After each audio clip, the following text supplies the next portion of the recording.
Okay everyone, camera on कीजिए। पूजा जी और मनीषा जी, हिमांक, okay, और प्रदीप जी, और आपका नाम क्या है? प्लीज़ कैमरा ऑन कीजिए। बाकी सब ओके। तो चलिए, एक नया साल 1 जनवरी आज हम स्टार्ट करेंगे कॉन्स्टिट्यूशन ऑफ इंडिया। एक नया साल, नया सब्जेक्ट हम लोगों का सीआरपीसी स्टार्ट हुआ है, उसके साथ साइमल्टेनियसली कॉन्स्टिट्यूशन ऑफ इंडिया भी साथ साथ चलेगा, ठीक है। और आज हम लोग एकदम शुरुआत से समझेंगे कॉन्स्टिट्यूशन ऑफ इंडिया आया किधर से है, ठीक है ना, सब कुछ डिटेल्स में समझेंगे। और ये क्लास का रिकॉर्डेड वर्जन मिलेगा, कुछ टाइम चाहिए बस, और मैं बीच में पूछूंगी, अगर कोई डाउट रहता है तो आप अपना माइक ओपन कीजिएगा और क्वेश्चन पूछिएगा, ठीक है। चलिए शुरुआत करते हैं। सो कॉन्स्टिट्यूशन ऑफ इंडिया, एक golden lady, first of all ये आया किधर से है, और इससे भी पहले हम लोग को जानना पड़ेगा कुछ डेट्स, क्योंकि कॉन्स्टिट्यूशन से बहुत सारे इंपॉर्टेंट डेट्स जुड़ा हुआ है। और इसी के साथ मैं आज आपको बताऊंगी नोट्स कैसे रेडी करना है, क्योंकि कोई नोट्स ही किसी को टॉपर बनाता है। तो चलिए आज जान लेंगे कैसे आपको शॉर्ट नोट प्रिपेयर करना है, जो भी लेक्चर आप पढ़ोगे एकदम उसको सम अप करके मेमोराइज कैसे करना है, ठीक है।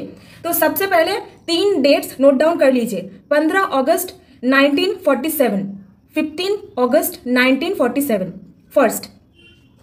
सेकेंड है 26 नवंबर 1949, ठीक है। And second and third one 26 January 1950, okay. तो ये 3 डेट का खासियत क्या है? सबसे पहले 15 अगस्त 1947 को हमारे इंडिया को आज़ादी मिला था। So this is the independence day, okay. And इसके साइड में आप लिख सकते हो इंडिपेंडेंस डे, ओके, हाइफन दे करके। अब 26 नवंबर 1949 हाइफन देकर लिख के रख सकते हैं कॉन्स्टिट्यूशनल डे। सो कॉन्स्टिट्यूशन इस डेट पर एडॉप्ट किया गया था, मतलब बनके तैयार हुआ था, इसीलिए हम लोग कॉन्स्टिट्यूशन डे सेलिब्रेट करते हैं 26 नवंबर 1949 को, ठीक है। अभी नेक्स्ट वो है 26 जनवरी 1950, ये है रिपब्लिक डे, मतलब इस दिन कॉन्स्टिट्यूशन फोर्स में आया था, इनैक्ट हुआ था, ठीक है। यह 26 जनवरी 1950।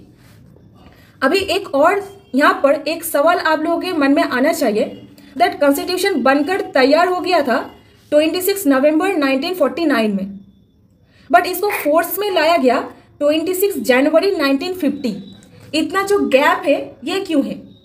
जो दिन बनके तैयार हो गया था हम लोग तो उसी दिन इसको फोर्स में ला सकते थे, है ना, बट इतना वेट करने का क्या जरूरत था? और इसका आंसर छुपा हुआ है 1929 पर, अखंड भारत। तो वी हैव टू गो, जब ब्रिटिश राज वगैरह चल रहा था, वो 1929 दिसंबर मंथ ऑफ दिसंबर, तब अखंड भारत था, मतलब इंडिया पाकिस्तान ऐसा कुछ डिवीजन वगैरह नहीं हुआ था। तो देखिए 26 नवंबर एंड 26 जनवरी, ये दोनों के बीच में जो गैप है इसका कारण देखिए, पंडित जवाहरलाल नेहरू जी, इनको प्रेसिडेंट इलेक्ट किया गया था Indian National Congress Lahore session का, ठीक है। Lahore session Indian National Congress का इनको प्रेसिडेंट इलेक्ट किया गया था। So I am highlighting, emphasizing this term, that means आपको नोट डाउन करना है, ठीक है। अभी इनको एज प्रेसिडेंट इलेक्ट किया जा रहा था, एंड यहाँ पर 2 चीजों के बारे में वोटिंग चल रहा था। 2 चीज, नंबर 1 देके लिखिए, weather India should adopt dominion status, क्या इंडिया को डोमिनियन स्टेटस अडॉप्ट करना चाहिए, यह नंबर 1। अब ये डोमिनियन स्टेटस का मतलब क्या है? इसका मतलब इंडिया का कुछ पोर्शंस, अखंड भारत का कुछ पोर्शंस ब्रिटिश रूल के अंडर रहेगा, और कुछ पोर्शन में पूर्ण स्वराज दे दिया जाएगा, एकदम इंडिपेंडेंस दे दिया जाएगा, ठीक है। इसका मतलब होता है डोमिनियन स्टेटस। और इसको सपोर्ट कर रहे थे, मतलब यहाँ पर एक सन एंड फादर के बीच में थोड़ा सा कंट्राडिक्शन हो गया था। लाइक पंडित जवाहरलाल नेहरू जी के फादर मोतीलाल नेहरू जी ने ये पॉइंट ऑफ व्यू को सपोर्ट किए थे, पंडित जवाहरलाल नेहरू इसको सपोर्ट नहीं कर रहे थे। अभी दूसरा पॉइंट वो है पूर्ण स्वराज की मांग, कंप्लीट इंडिपेंडेंस, ठीक है, यह दूसरा पॉइंट। तो ये जो पर्टिकुलर पॉइंट है इसको सपोर्ट किया जा रहा था पंडित जवाहरलाल नेहरू जी के द्वारा, नेताजी सुभाष चंद्र बोस एंड बाल गंगाधर तिलक जी। ये सभी लोग ये दूसरा पॉइंट को पूर्ण स्वराज, संपूर्ण इंडिपेंडेंस जो होता है उसको सपोर्ट कर रहे थे। अब मेजॉरिटी जिसको ज्यादा मिलेगा वही तो वोट में जीत करके आएंगे, है ना। पर्टिकुलर चीज है, समझिएगा, वो दिसंबर महीना का मतलब स्टोरी था। ये जो अभी मैं आपको बताई 1929 दिसंबर में हो रहा था, ठीक है। अभी 1929 चला गया, आ गया 1930। अभी जैसे नया साल शुरुआत हो गया ऐसा करके 1930, सोचो जस्ट। अभी यहाँ पर पंडित जवाहरलाल नेहरू जी ने कहा दैट जो जनवरी मंथ का एकदम लास्ट संडे होगा, लास्ट संडे, आज भी संडे है, आज 2023 का फर्स्ट संडे है ना। तो आप इसके साथ कनेक्शन कीजिए 1930 का जनवरी का आखिरी संडे, वहां पर बोला गया था दैट उस दिन को हम लोग पूर्ण स्वराज डे सेलिब्रेट करेंगे। तो इस हिसाब से हुआ 26 जनवरी 1930 पूर्ण स्वराज डे, ठीक है। अब यहाँ पर एक और चीज दैट कॉन्स्टिट्यूशन तो तैयार हो गया 26 नवंबर 1949 को, ठीक है। अब ये जो पर्टिकुलर डेट है, इस डेट में कॉन्स्टिट्यूशन को हम लोग अडॉप्ट भी कर लिए, और नेक्स्ट उसी दिन पर जब ये कॉन्स्टिट्यूशन बन के तैयार हुआ था, पंडित जवाहरलाल नेहरू जी वहां पर प्रेजेंट थे। इनका कहना ये था दैट जो डेट पर हम लोगों को पूर्ण स्वराज मिला है, that means which date, that is आखिरी संडे का जो डेट था, that is 26th day of January of 1930। ये जो पर्टिकुलर डेट है, पूर्ण स्वराज मिला था हम लोगों को। तो ये डेट में जवाहरलाल जी ने बोला दैट हम लोग इसी दिन पर कॉन्स्टिट्यूशन को फोर्स में लाएंगे। तो इसलिए सेम डेट बट साल डिफरेंट है, साल है 1950। समझ में आया पूरा कनेक्शन? इसीलिए हम लोग वेट कर रहे थे इतना दिन, बट डेट सेम था, साल डिफरेंट था। यही पंडित जवाहरलाल जी ने कहे थे उस दिन। अभी नेक्स्ट एकदम समराइज कर लेते ये पर्टिकुलर चीज को। तो तैयार हुआ था 26 नवंबर 1949, जो हम लोग कॉन्स्टिट्यूशन डे सेलिब्रेट करते हैं, और फोर्स में आया था 26 जनवरी 1950 को, एंड इस डेट पर हम लोग को पूर्ण स्वराज मिला था, that is Republic day. Republic day का एक और अर्थ हो सकता है दैट जैसे कि राजा का बेटा राजा नहीं बनेगा, एकदम इलेक्ट किया जाएगा। तो रिपब्लिक, जब मैं ये टर्म को समझाऊंगी जो प्रियम्बल पर है, प्रियम्बल का एक पर्टिकुलर पोर्शन है, तब रिपब्लिक को मैं डिटेल में एक्सप्लेन करूंगी। अभी नेक्स्ट पॉइंट, ये हो गया कॉन्स्टिट्यूशन का एकदम इनिशियल स्टेज, ठीक है। अभी कॉन्स्टिट्यूशन बनाने के लिए कॉन्स्टिट्यूएंट असेंबली का होना जरूरी है, कॉन्स्टिट्यूएंट असेंबली। अब असेंबली किधर से आया? ये जो कॉन्स्टिट्यूएंट असेंबली पर्टिकुलर टर्म है 1934 में एम.एन. रॉय इन्होंने मेंशन किए थे फॉर द फर्स्ट टाइम, सबसे पहली बार। अब ये पर्टिकुलर थिंग 1946 में कैबिनेट मिशन प्लान, इसके तहत कॉन्स्टिट्यूएंट असेंबली में तब्दील हो गया, मतलब कॉन्स्टिट्यूएंट असेंबली गठन हो गया। राज के अंदर था, ब्रिटिश रूल वगैरह चलता था, इसीलिए जो सारे प्रोविंसेस थे, प्रोविंसेस, अलग अलग प्रोविंसेस, तो वहां से इनडायरेक्ट वोटिंग सिस्टम के तहत members of the constituent assembly को सिलेक्ट किया गया। और ये जो वोटिंग प्रोसेस था, इसको बोला जाता है single transferable vote system, single transferable vote system, ठीक है। अभी नेक्स्ट पॉइंट, एकदम शुरुआती दिनों में, अब तक नोट डाउन एकदम सही से चल रहा है ना? किसी का कोई छूट गया है? नहीं छूटा है ना? ओके, छूट जाएगा तो एकदम बोल दीजिएगा, मैं रिपीट कर दूंगी। ओके, अभी नेक्स्ट पॉइंट, एकदम शुरुआती दिनों में पार्लियामेंट में, मतलब पार्लियामेंट जो कॉन्स्टिट्यूएंट असेंबली था, वहां पर टोटल 389 मेंबर्स थे, 389, ठीक है। अब यहां पर ध्यान से सुनिएगा, बहुत ही हिस्टोरिक डेट है ये, दैट इज 14 अगस्त एंड 15 अगस्त 1947। यहाँ पर क्या हुआ था, जो हमारा पूरा ब्रिटिश राज था, इन्होंने क्या किया, 18 जुलाई 1947 में एक एक्ट पास किए थे, 18 जुलाई का बात है ये, ठीक है। उन्होंने जो एक्ट पास किया था उसका नाम है Indian independence act 1947। Very much important act, Indian independence act 1947। ये जो पर्टिकुलर एक्ट है 18 जुलाई को पास हुआ था और इसके तहत जो भारत को डिवाइड किया गया टू डोमिनियन, वन है इंडिया, दूसरा है पाकिस्तान, डिवाइड कर दिया गया, ठीक है, इस एक्ट के तहत। और जब मैं बेरूबारी यूनियन केस पढ़ाऊंगी तब आपको और भी मतलब हंसी आएगी सुन के कैसे डिवीजन किया गया था हमारे इंडिया को बाद में। तो जो ये एक्ट था, एक्ट 1947, ये आया। ये आने के बाद पूरा इंडिया में जो ब्रिटिश डोमिनियन था, पैरामाउंसी था, सुप्रीमेसी था, ये चला गया, पूरा एबोलिश्ड हो गया, ठीक है। एंड जो दिन ये सारा का सारा मतलब पूरा थिंग्स एबोलिश्ड हुआ, इनफैक्ट जो कॉमनवेल्थ वगैरह जो था, इंडिया वहाँ से खुद को विथड्रॉ भी कर सकता था, ऐसा भी पावर इसके तहत दिया गया था। तो ये एक्ट पास हुआ पार्लियामेंट पर। एंड ये एक्ट के बाद जो 14 एंड 15 अगस्त है, मिडनाइट मतलब मध्य रात्रि, एकदम मिडनाइट पर एक सेशन किया गया था, ठीक है। किसके लिए? ये सेशन था आज़ादी का सेशन, इंडिया डिवीजन हो गया था, ठीक है, और फ्रीडम भी मिल गया।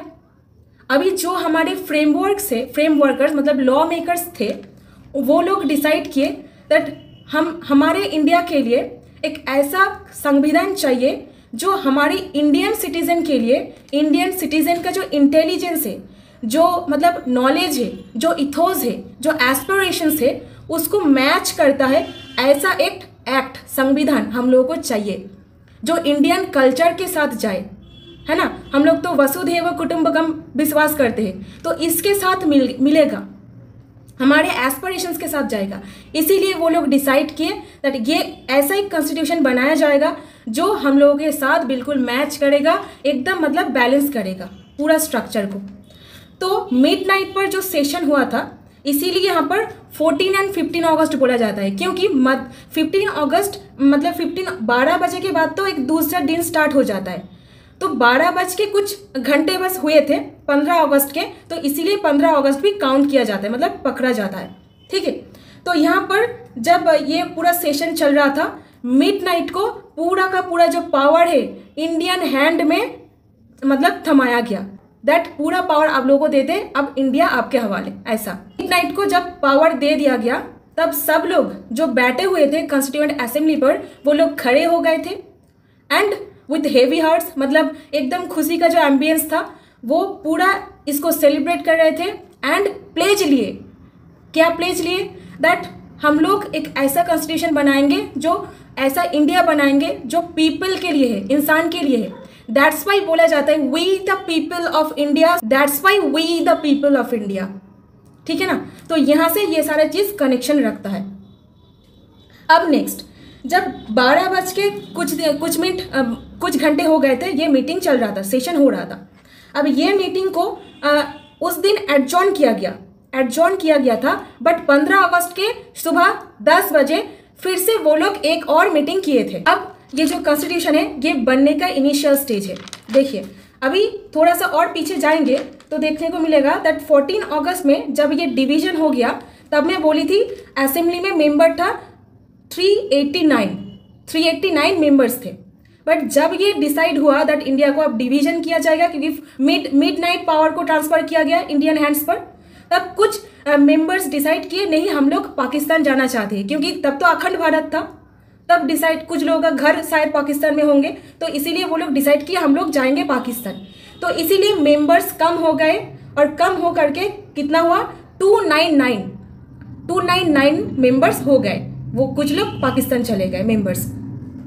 अब इसके बाद जो ये सारा मेंबरशिप मतलब जो असेंबली था, यहाँ का मेन प्रेसिडेंट बनाया गया जो सबसे ओल्डेस्ट मेंबर थे, और वो है डॉक्टर सच्चिदानंद सिन्हा, क्योंकि इनका सबसे ओल्ड एज पर्सन थे, सबसे उम्र में बड़े थे। इसीलिए डॉक्टर राजेंद्र प्रसाद को यहाँ का प्रेसिडेंट इलेक्ट किया गया। तो ये हो गया temporary president and doctor Rajendra Prasad permanent, ठीक है। और 2 लोग यहाँ पर थे जिनको वाइस प्रेसिडेंट इलेक्ट किया गया था। वाइस प्रेसिडेंट थे H.C. मुखर्जी और एक पर्सन थे V.T. कृष्णमाचारी। V.T. कृष्णमाचारी। किसी का कोई छूट तो नहीं गया है? ओके। एडवाइजरी कमिटी चाहिए, इसका उपलब्धि हुआ था दैट हम लोगों को कॉन्स्टिट्यूशन ड्राफ्ट करना है, इसीलिए हम लोगों को एक एडवाइजरी कमिटी चाहिए, ऐसा उपलब्धि हुआ था।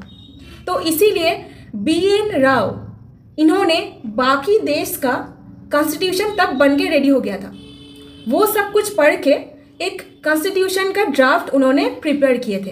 एंड इसके बाद एक फर्स्ट मीटिंग कंडक्ट किया गया था और वो फर्स्ट मीटिंग हुआ था 9 दिसंबर 1946 को। अभी नेक्स्ट, ये जो 9 दिसंबर 1946 टू 26 नवंबर 1949 ये हुआ कॉन्स्टिट्यूशन का एकदम शुरुआती दिन, मतलब बन के तैयार होने लगा था।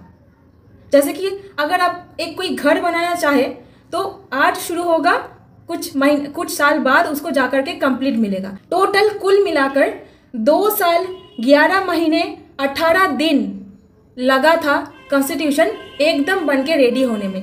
जब बन के तैयार हुआ था टोटल खर्च हुआ था 65 लाख के आसपास। और ये क्यों, बाद में बोलती हूँ। वो जो ड्राफ्ट था वहाँ पर टोटल 2000 बार उसको अमेंड किया गया था, 2000 बार और उससे भी ज़्यादा, ठीक है। और अमेंड करने के बाद जो ड्राफ्ट था उसको 24 जनवरी 1950 को प्रेजेंट किया गया था एंड टोटल 284 मेंबर्स इसको साइन किए थे, 284 मेंबर्स, ठीक है। अब यहाँ पर एक और पॉइंट अभी तक, ठीक है, नोट डाउन वगैरह प्रोसेस, ओके। अभी देखिए जो डॉक्टर B.R. अम्बेडकर थे, जो ड्राफ्टिंग कमेटी है उनके चेयरपर्सन थे, चेयरमैन, ठीक है। कॉन्स्टिट्यूएंट असेंबली में टोटल 22 कमिटी में डिवाइड किया गया था। अब ये 22 कमिटी में से सबसे इंपॉर्टेंट है ड्राफ्टिंग कमिटी और जो है कॉन्स्टिट्यूशन ड्राफ्ट करने की जिम्मेदारी उन लोगों के ऊपर थे। And doctor B.R. Ambedkar was the president या फिर chairman of that particular committee. इस ग्रुप पर टोटल 7 मेंबर थे, 7 मेंबर्स, ठीक है।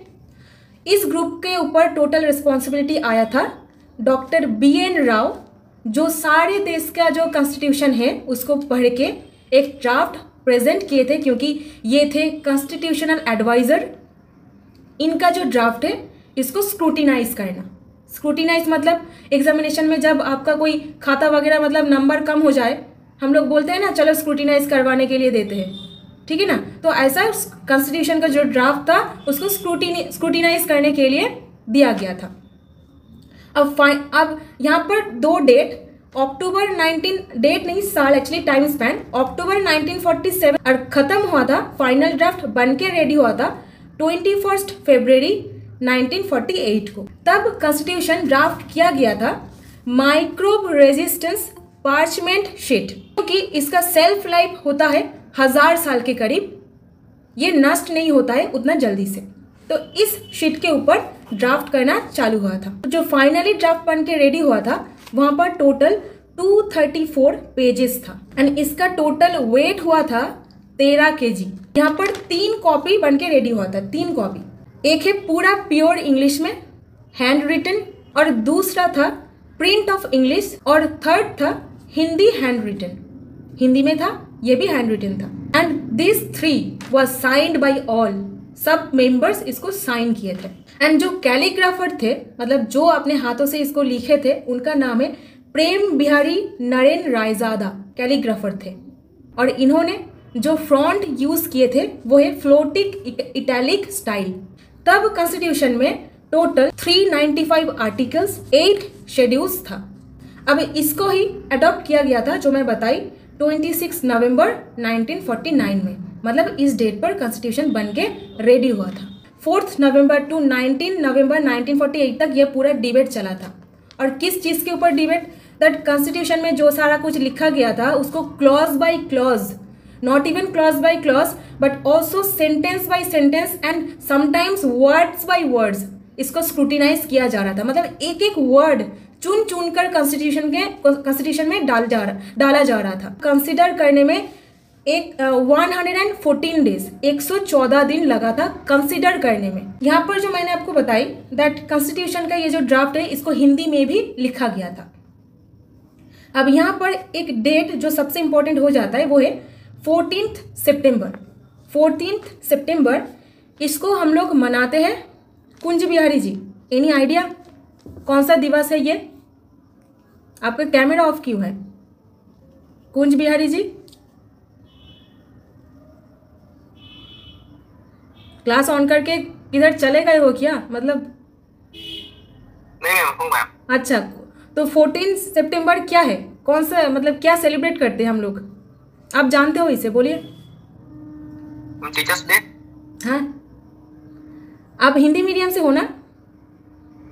जी मैम। अच्छा, तो बोलिए 14। हिंदी दिवस। एग्जैक्टली, हिंदी दिवस। हाँ मैम।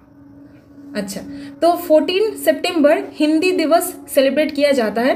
इस दिन मतलब बोला गया था दैट हिंदी को एज ऑफिशियल लैंग्वेज किया गया था, देवनागरी स्क्रिप्ट। ओके, और इसके बारे में आर्टिकल 343 टू 351 तक डिस्कस किया गया है कॉन्स्टिट्यूशन में। 1949 को कॉन्स्टिट्यूएंट असेंबली नेशनल लैंग्वेज को लेकर के एक डिबेट होल्ड कर रहे थे और यहाँ पर R.V. Dhulekar that is Pandit Raghunath Vinayak Dhulekar, he was a prominent Indian freedom fighter, ठीक है, एक नोटेबल प्लीडर थे एंड एक सोशल वर्कर थे। इन्होंने जो and he is from Jhansi Uttar Pradesh. Anyone from Uttar Pradesh यहाँ पर? ओ अच्छा, आप लोग okay. National Indian movement and salt march में गांधी जी के साथ पार्टिसिपेट किए थे एंड ही हैज मतलब इनका जो एजुकेशन वगैरह है ये सब कुछ कंप्लीट हुआ था Allahabad university and university of Calcutta, and I have also done my graduation and LLBs from university of Calcutta, under university of Calcutta. Okay, anyways, तो इनका एजुकेशन ऐसे कंप्लीट हुआ था and he was a member of parliament and constituent assembly in 1952 में होकर के हिंदी में speech देना चालू किए थे। अब डॉक्टर राजेंद्र प्रसाद इन्होंने उनको टोकते हुए ये बोले दैट आप हिंदी में स्पीच दे रहे हो सकता है ये लैंग्वेज हर किसी को समझ में ना आए। तो तब उन्होंने गुस्सा होकर के रिप्लाई दिए दैट जिसको हिंदी समझ में नहीं आता है उनको इंडिया में रहने का कोई हक नहीं बनता है, ठीक है, और उनको पार्लियामेंट का मेंबर होने का भी कोई हक भी नहीं बनता है। तो गुस्से में आकर वो ये रिप्लाई दिए थे, ठीक है। तो और अभी मैं डाउट्स लूंगी, किसी का कुछ डाउट्स है तो बताइए। और ये बहुत सारे डेट्स मतलब कनेक्शन रखता है, इसीलिए मैं इतना तक ही आज रखती हूँ। और अगर कोई डाउट है या फिर कोई चीज़ रिपीट करना है तो बोलिए, मैं रिपीट कर देती हूँ। और नेक्स्ट कॉन्स्टिट्यूशन जो प्रियम्बल है एकदम आर्टिकल 1 से स्टार्ट करूँगी। और इसका जो नोट्स है इसको मैं एक साथ दूंगी जब मैं basic feature of the constitution, जो मैं नेक्स्ट क्लास में समझाऊंगी बेसिक फीचर क्या है, क्योंकि India's constitution is world's longest constitution, okay, and it is the one of the most bulkiest heaviest constitution in India, मतलब इन द पूरा world में actually, ठीक है। तो इसको जब मैं डील करूंगी तो इसके साथ ये वाला पोर्शन अटैच करके मैं नोट्स आप लोगों को हिंदी में प्लस इंग्लिश में प्रोवाइड कर दूंगी, okay. So till this much, anyone has any kind of doubt? और बाकी और सब कुछ, किसी का नाम थोड़ा थोड़ा दिख रहा है इसलिए जो मैं नाम देख पा रही हूँ, नो डाउट। समझ में आया है इसीलिए नो, या फिर समझाने में गलती हुआ है इसीलिए नो? क्या है? नहीं, समझ में आया। अच्छा, आया है समझ में, ओके ओके। आज कोई फर्स्ट ज्वाइन किया हो ऐसा कोई? अच्छा, आप और आप, ओके। तो आप लोगों के लिए मैं बता देती हूँ दैट ये जो पर्टिकुलर सेशन मैं कंडक्ट करवा रही हूँ ये फॉर द पर्पस ऑफ आप लोगों को एक सही स्ट्रैटेजी पता चले, क्योंकि लॉ कॉलेजेस में एकदम से ठीक ठाक से कुछ समझ में समझाया तो जाता है बट प्रॉपर स्ट्रैटेजी आप लोगों को नहीं दिया जाता है। Even I have also face the same, इसीलिए बहुत सारे बच्चों को एक्स्ट्रा ट्यूशन क्लासेस लेना पड़ता है, कोई मतलब जुडिशरी वगैरह के लिए तैयार करने के लिए। बट मेरा मानना ये है अगर लॉ जैसे सब्जेक्ट को कुछ ऐसे क्यों नहीं प्रिपेयर किया जाए, दैट कॉलेज के टाइम से ही ऐसे क्यों नहीं हम लोगों को प्रिपेयर किया जा सकता है, ताकि हम लोग एकदम कॉलेज से निकलते ही कोई भी कॉम्पिटिटिव एग्जामिनेशन में बैठ सकते हैं, है ना। क्योंकि ये क्या होता है, बड़े बड़े जो कॉर्पोरेट्स है इसके लिए एक अपॉर्चुनिटी बन जाता है लूटने का। And this class is basically to discuss the purpose, and this is the main purpose, to discuss with you the right strategy and at the same time make you the things you know. जैसे कि मैं आज आपको बताई notes कैसे तैयार करना है। ये जो नोट्स अभी आपके पास है, ये नोट्स ही आपका रिवीजन डेज में काम आएगा। रिवीजन के लिए पूरा ये बुक्स लेकर के खोल के मतलब रटना नहीं होता है। रिवीजन ये सिंपली खाते से ही हो जाता है। तो ये मेरा नोट्स है जो मैं कॉलेज डेज में प्रिपेयर की थी, ठीक है। और ये इससे ही मैं आपको एक्सप्लेन कर करके बोल रही थी। और ये नोट्स मैं शेयर कर सकती थी बट इसमें कुछ बंगाली में लिखा गया है और ये तो आप लोगों को समझ में नहीं आएगा ना। तो इसीलिए मैं एक नोट्स जो मैं दूंगी वहाँ पे सब कुछ समझ में आएगा, हिंदी प्लस इंग्लिश दोनों में ही वहाँ पर रहेगा, ठीक है। तो ये स्ट्रैटेजी डिस्कस एंड जो लॉ स्टूडेंट्स हैं उनको लॉ प्लस जुडिशरी एक साथ में ही कैसे पकड़ के चलना है। एंड जो सारे प्रैक्टिकल डिफिकल्टीज लाइक जो होता है दैट लॉ करियर में आपको कोई सीनियर के अंडर में रहना पड़ता है। ये मतलब ये एक लखुना है हमारा जो प्रोफेशन है यहाँ पर, ये मेरे को लगता है। क्योंकि हाई कोर्ट में अगर आप जाओगे तो आपको कोई रिकॉग्निशन नहीं मिलेगा। क्यों नहीं मिलेगा? क्योंकि हाई कोर्ट में फेस वैल्यू चलता है, फेस वैल्यू। इसीलिए तो हाई कोर्ट लॉयर इतना पैसा लेते हैं। क्यों लेते हैं? बिकॉज जजेस उनके फेस से, उनके नाम से पहचानते हैं, तो इसीलिए फेस वैल्यू उनका ज़्यादा है। और आप अगर प्रैक्टिकल करियर में भी एस्टैब्लिश होना चाहते हो तो क्या कुछ प्रैक्टिकल एलिमेंट्स जानना पड़ता है। सपोज जैसे कि मैं अगला सैटरडे का मतलब कल जो क्लास हुआ था वहाँ पर बता रही थी, एक पर्टिकुलर टॉपिक कवर कर लेने के बाद उसका ड्राफ्टिंग्स वगैरह कैसे होता है मैं वो भी कोशिश करूँगी, जो मेरे से हो सकता है मैं आपको बताऊँगी। Suppose anticipatory bail, divorce matter and injunction petition कैसे ड्राफ्ट किया जाता है। जब भी मैं ये पर्टिकुलर पोर्शन कवर कर लूँगी मैं आप लोगों को इसके ऊपर भी ड्राफ्टिंग्स वगैरह एकदम से साइमल्टेनियसली देती रहूँगी ताकि एकदम कंप्लीट प्रिपरेशन हो जाए। जुडिशरी एस्पिरेंट जो होते हैं उनका एग्जामिनेशन क्लियर करने का जो ये सब कुछ हिसाब किताब है ये पूरा 100% आपके ऊपर डिपेंड करता है, not on the teacher. Teacher सिर्फ आपका अपना मेंटरशिप देते हैं, आपको कैसे करना है, आपका हाथ पकड़ते हैं, इस जगह समझ में नहीं आ रहा है मैम समझा दीजिए ऐसा।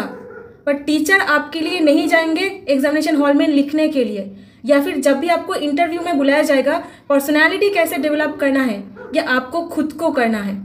जो ये लोग पैकेज देते हैं ना, इतना पैकेज में जुडिशरी क्लियर हो जाएगा, ऐसा पैकेज मेरे को लगता है कोई फ़ायदा नहीं है। क्योंकि आपको खुद से अंदर से आना चाहिए, मेरे को जज बनना है। कोशिश करूँगी जो हर एक एग्जामिनेशन में आपको हेल्प करे, B it CLAT, B it judiciary, B it professional knowledge, anything सकते हैं। मैं भी नॉलेज अक्वायर कर रही हूँ क्योंकि जो लोग लॉ पढ़ते हैं उनको लाइफ टाइम रीडर बोला जाता है। मतलब जब तक वो मर नहीं जाते तब तक उनको पढ़ना पड़ेगा, ठीक है ना। तो